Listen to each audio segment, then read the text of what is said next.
Shalom, selamat pagi saudaraku. Selamat hari Minggu ya untuk semuanya. Jangan lupa untuk mempersiapkan diri pergi ibadah ke gereja lokal masing-masing ya, untuk mendapatkan bekal firman Tuhan yang luar biasa. Saudaraku, kalau kita pikirkan ya, waktu kebersamaan hidup kita di dunia ini hanya singkat. Ya kan? 70 tahun, 80 tahun. Dengan rentang waktu ini saudaraku, Tuhan itu mengingatkan kepada kita supaya kita bisa menghitung hari dengan bijaksana. Karena waktu yang ada di tangan kita ini adalah sangat berharga. Selama bertahun-tahun kita diberikan waktu untuk kita jalani. Pertanyaannya yang paling penting adalah begini. Adakah kita berjalan, benar-benar berjalan bersama dengan Tuhan atau tidak? Sebab kalau kita tidak berjalan bersama dengan Tuhan sejak kita hidup di bumi ini, maka ketika melewati tahun-tahun hidup kita, kita tidak akan pernah bersama dengan Tuhan di kekekalan. Dan ini hal yang paling prinsip dalam hidup kita. Artinya apa saudaraku? Hal paling prinsip itu adalah apa? Berjalan bersama Tuhan. Garis bawahi ini. Kalau kita mau jujur, kita mau periksa diri kita. Bertahun-tahun kita punya waktu hidup. Apakah kita diwarnai bersama dengan Tuhan? Berjalan bersama dengan Tuhan atau tidak?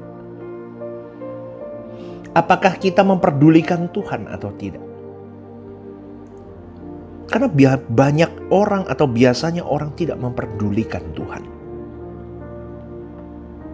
Kalau tahun lalu kita nilai rapot kita, apakah kita benar-benar bersama dengan Tuhan atau tidak? Terus Anda tanya kepada saya, ukurannya apa pastor berjalan dengan Tuhan itu? Ya mestinya begini saudaraku, dari menit ke menit, detik ke detik, dari jam-jam hari Minggu, dari minggu ke minggu, bulan ke bulan, 360 hari, apakah benar-benar kau berjalan dengan Tuhan atau tidak?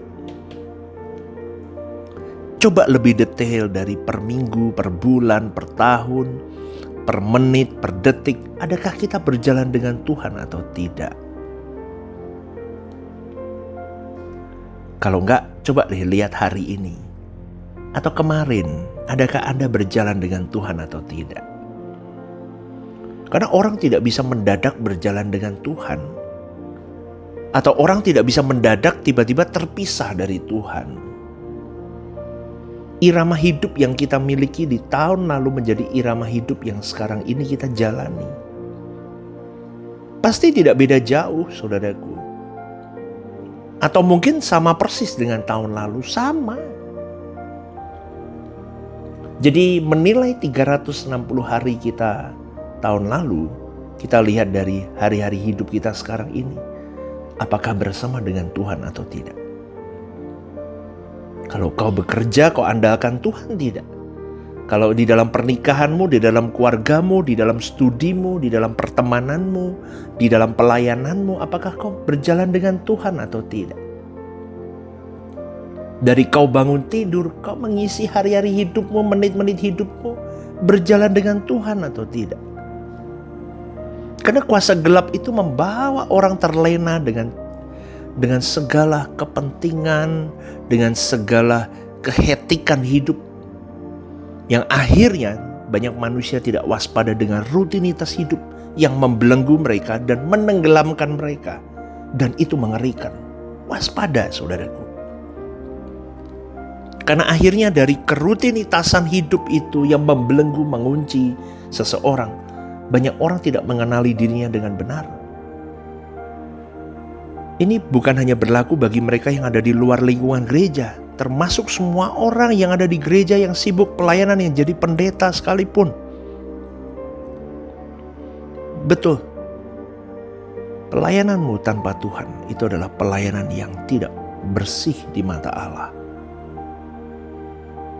Maka tanpa sadar sering kita memperhatikan pekerjaan gereja, pelayanan gereja secara teknis, sedangkan kita sendiri tidak ada kemelekatan dengan Tuhan.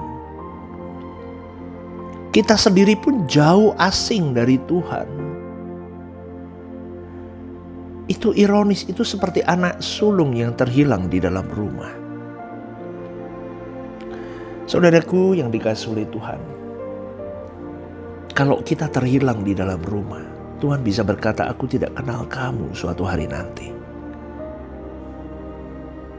Setelah melewati rentang panjang perjalanan hidup, seharusnya kita lebih bisa menghayati. Kita lebih bisa merenungkan kalau kita suatu saat menutup mata, lalu melihat hari-hari hidup yang tidak berjalan bersama dengan Tuhan, maka akan ada penyesalan yang tidak terduga, tidak terbayangkan dan tidak terhingga, yang Alkitab katakan sebagai ratap tangis dan kertak gigi. Dan masalahnya kita tidak bisa mengembalikan waktu dan memutar waktu itu kembali. Maka pagi hari ini, saudaraku, dengar baik-baik. Berharganya hidup kita adalah kesempatan kita berjumpa dengan Sang Pencipta. Berjalan dengan Sang Pencipta di lembar hari hidup kita. Maka jangan malas ke gereja, saudaraku. Oh, pastor ngomong begitu supaya datang beri persembahan. Saya tidak minta persembahanmu, tapi saya incar jiwamu. Saya incar rohmu ke Tuhan. Demi nama Tuhan yang saya layani. Jangan dinina bobokkan dengan kuasa gelap dengan berkata apa? Online cukup. Saya katakan sekali lagi, demi nama Tuhan yang saya layani, datanglah ke gereja lokalmu, dimanapun kau berada. Pastor, pendetanya tidak memberkati. Bukan pendetanya tidak memberkati khotbahnya, sikap hatimu yang tidak benar. Karena kau sudah framing pendetamu, kau tidak suka dengan dia. Kau bandingkan pendetamu dengan pendeta lain. Kau bandingkan dia ini dan itu, kau tuntut dia, tapi kau tidak tuntut dirimu sendiri untuk berubah, semakin melihat apa yang Tuhan pesankan melalui pendetamu di gereja lokalmu, untuk kau bisa bertumbuh dalam Tuhan. Hati-hati loh saudaraku, kuasa gelap itu lihai. Maka saya selalu berkata, orang yang benar-benar dia ingin mengalami perjumpaan dengan Tuhan, salah satunya dia adalah dia tidak malas ke gereja. Dia tidak malas berdoa. Dia tidak malas melayani Tuhan. Dia tidak sembarangan hidup. Dia tidak sembarangan menjudge. Kenapa? Karena setiap orang yang bisa berdiri membawakan kebenaran firman Tuhan, itu tanpa seizin Tuhan tidak mungkin, saudaraku.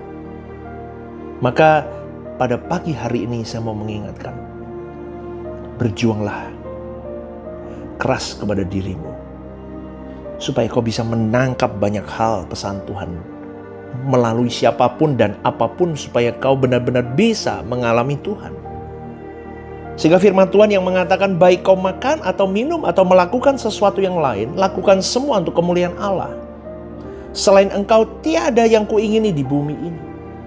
Itu tidak berlebihan, itu sungguh tidak berlebihan. Kalau kita memandang itu berlebihan, pasti ada yang rusak dalam hidup kita. Jiwa kita pasti rusak. Kita belum menemukan kehausan akan Allah.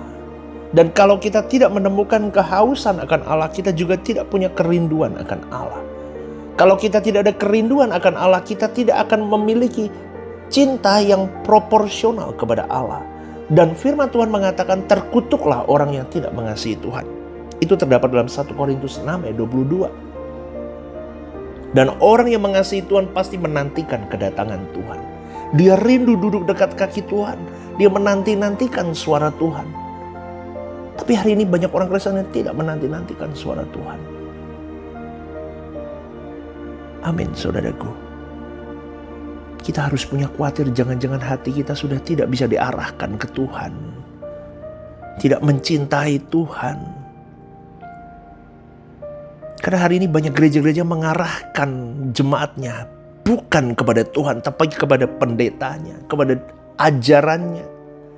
Lo ajaranmu bagus betul, tapi harus ke Tuhan. Lo pendetamu berkarisma hebat betul, tapi harus ke Tuhan. Nggak boleh berhenti di pendetamu. Karena bahaya, saudaraku. Karena kebersamaan dengan Tuhan itu tidak bisa digantikan dengan siapapun dan apapun. Itu loh yang selalu saya ajarkan kepada jemaat yang saya layani. Kebersamaanmu dengan Tuhan itu tidak boleh digantikan. Kebersamaan itu harus menjadi sesuatu yang edik dalam dirimu, sesuatu yang mencandu dalam dirimu. Sampai akhirnya kau tidak lagi bisa mencintai apapun selain Dia. Kau tidak bisa lagi berbuat apapun yang dosa yang tidak berkenan di hadapanmu selain menyenangkan Dia. Lu jujur aja, kita memang tidak selalu berhasil lakukan itu. Sering gagalnya. Gagal hidup suci. Tapi harus segera dibereskan, saudaraku. Jangan sembarangan hidup. Sebab hidup di hadirat Tuhan itu bukan fantasi. Maka kalau kau menghayati ini, kau baru bisa. Kau tidak akan bisa terjebak dengan hal-hal masalah-masalah kecil yang bisa merusak perasaan. Goresan-goresan yang orang sekitar berikan kepada dirimu, lingkunganmu. Kita tidak akan tenggelam. Malah sebaliknya, dari tancapan paku sakitnya orang mengatai dirimu, menjelekkan dirimu atau melukaimu, mengkhianatimu. Itu semakin kita tenggelam dalam menghayati Tuhan. Jadi jangan sampai kita pulang tanpa Tuhan suatu hari nanti. Renungkan ini. Dan ini hari Minggu, saudaraku, jangan lupa beribadah ya. Temukan kebenaran yang mengubah hidupmu melalui gembalamu. Tuhan memberkati.